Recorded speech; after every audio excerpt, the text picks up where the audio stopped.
हम प्रभु परमेश्वर को धन्यवाद देते हैं आज की सुंदर सुबह के लिए।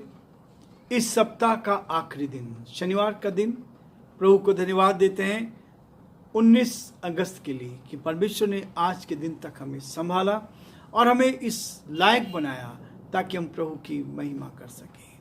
प्रियो, आज के इस दिन में शनिवार के दिन में आप सभी का स्वागत और वेलकम करता हूँ इस बात के लिए कि आप हमारे साथ जुड़े हैं। प्रभु आपको बहुत आशीष दे और प्रभु का हाथ आपके साथ और आपके परिवार के साथ बना रहे। हमारी यही दुआ है कि प्रभु आपको सुरक्षित रखे, बीमारी से, परेशानी से, कठिनाई से बचाएं, आपकी आवश्यकताओं की पूर्ति करें। परमेश्वर का हाथ आपके साथ बना रहे। Living Christian movement fellowship ministry की ओर से भी आप सभी का स्वागत और वेलकम है। प्रभु आप सबको बहुत आशीष दे।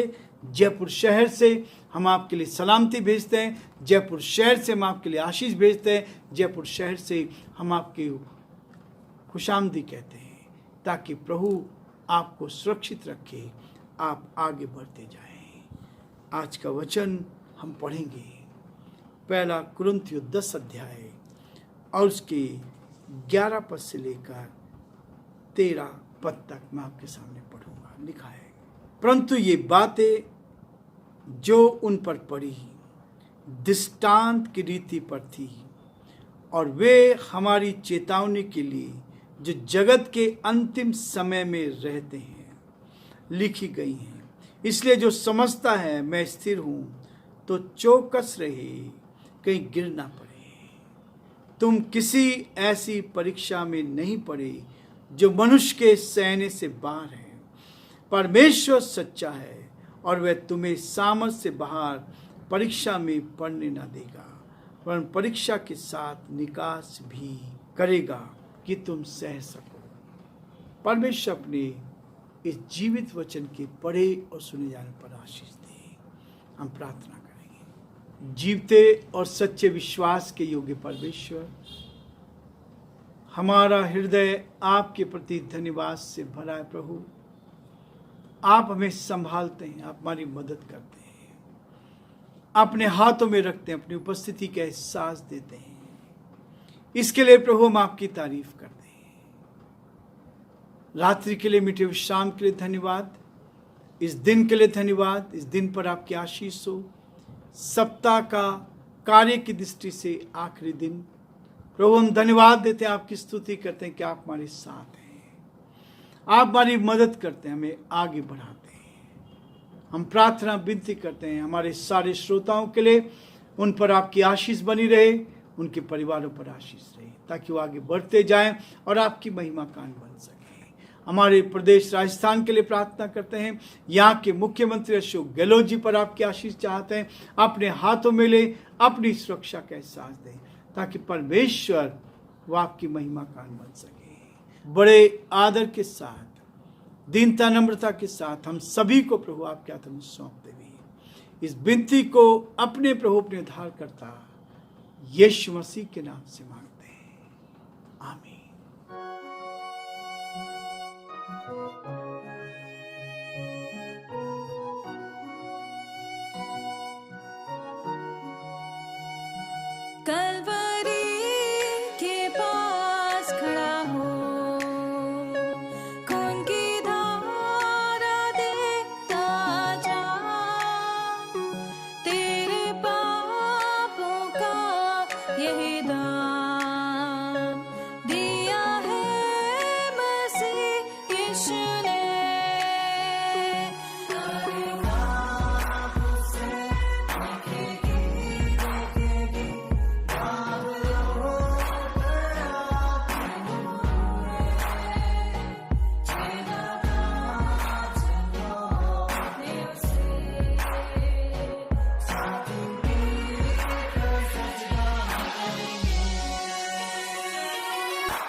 होगा बंद, कुछ ना होगा फिर पछताने से,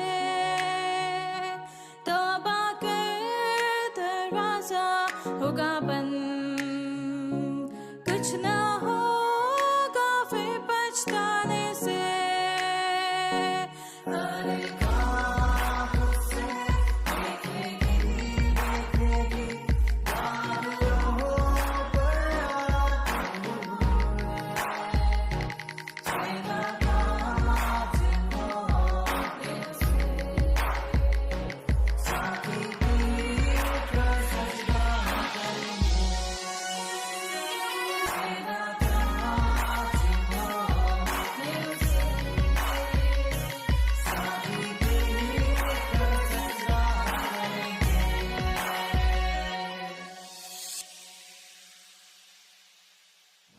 जो वचन में लिखा है वो हमारी चेतावनी के लिए है, चेतावनी के लिए, ताकि वो हमें चिता सके, हम अपने जीवन में इस वचन को लेकर आगे बढ़ सकें।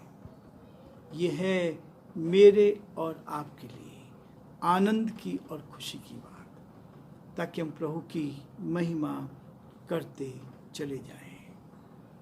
बहुत बार हम जानबूझकर जाल में फंसते चले जाते हैं, पापों के जाल से प्रभु में बचाना चाहते हैं, लेकिन उसमें फंसते जाते हैं। इसलिए वचन में लिखा है, नीति वचन इस बात को स्पष्ट करता है। 6 अध्याय उसके 27 और 28 पद में कहता है, क्या हो सकता है कि कोई अंगारे पर चले और उसके पांव न झुलसे?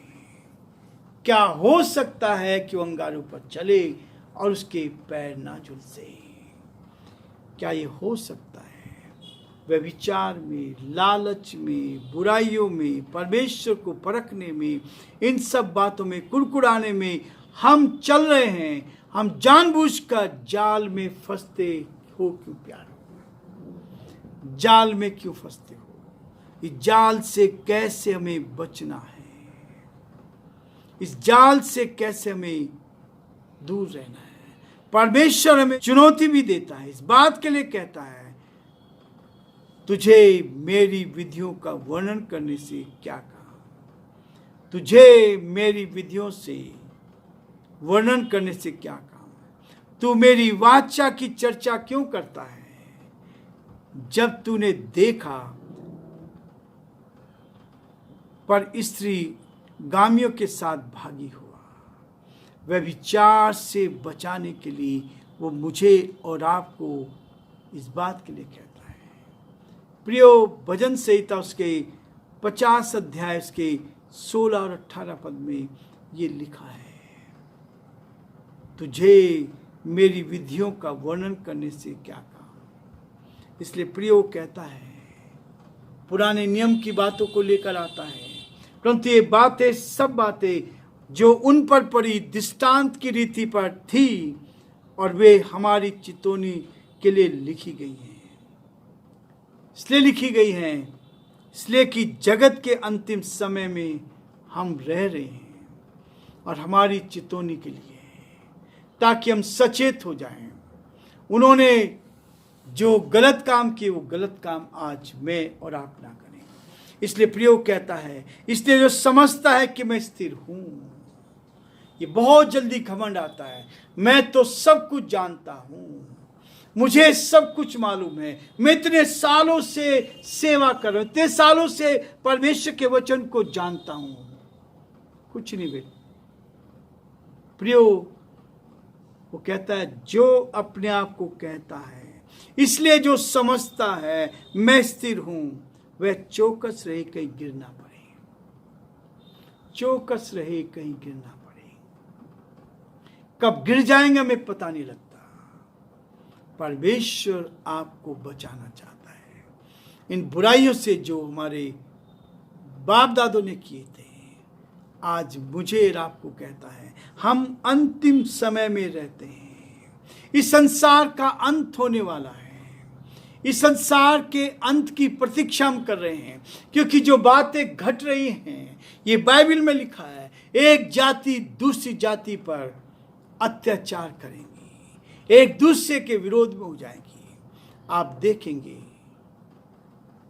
मणिपुर में जो हो रहा है, एक जाति दूसरी जाति के विरोध में, पाप बढ़ता जा रहा है। ऐसी स्थिति हो गई है जो बहुत बुरी स्थिति है। हम अंतिम दिनों में रह रहे हैं। संसार का, बाइबल के अनुसार संसार का अंत बहुत निकट है।